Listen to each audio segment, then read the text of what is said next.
ஸ்ரீகாந்த் வந்து இப்ப பாத்தீங்கன்னா ட்ரக் யூசேஜ்ல மாட்டிருக்காரு. அது வந்து அப்படியே சைடுக்கா போய் உச்ச நடிகர்கிட்டயும் போற மாதிரி எனக்கு தகவல் வந்து நாங்க ரெடிங்க. எந்த ஹாஸ்பிட்டல் வேணா நீங்க எங்களை கூட்டு போங்க. ட்ரக்ஸ் இருந்தா எங்களை கூட்டு போய் இப்பயே பண்ணி சொல்லுங்க. நான் ரெடி. ஆக்டர் விஜய். சோ நான் வந்து செட் பண்றேன் அப்படின்னு நீங்க என்ன பண்ணணும்னா வந்து செக் பண்ண சொல்ல வேண்டியதானே. அப்ப நீ கூப்பிடுற, நான் கூட்டிட்டு வரேன், தயார். விஜய் வர்றதுக்கு தயார். நீ சொல்லு, உதயநிதி மேல எனக்கு சந்தேகம், உதயநிதி கூட்டிட்டு வரதுக்கு தயாரா? உதயநிதி கூட்டிட்டு வா, 2 பேரும் பண்ணலாம். ஸ்ரீகாந்த் ட்ரக்ஸ் யூஸ் பண்ணாருன்னா சம்பந்தம் இல்ல விஜய் எதுக்கு நீ இழுக்கிற?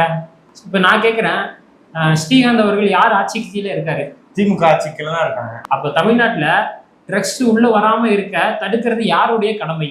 இவங்க ஸ்டாலின் அவர்கள் கடமைதான். ஸ்டாலினுடைய நேரடி தொடர்புல இருக்கக்கூடிய காவல்துறை சரியா செயல்பட்டு இருந்தா தமிழ்நாட்டுக்குள்ள எப்படி ட்ரக்ஸ் வந்திருக்கும்? இப்போ பணக்காரங்க ட்ரக்ஸ் யூஸ் பண்ணுவாங்க, பணம் இல்லாதவங்க கள்ளச்சாராயம் யூஸ் பண்ணுவாங்க.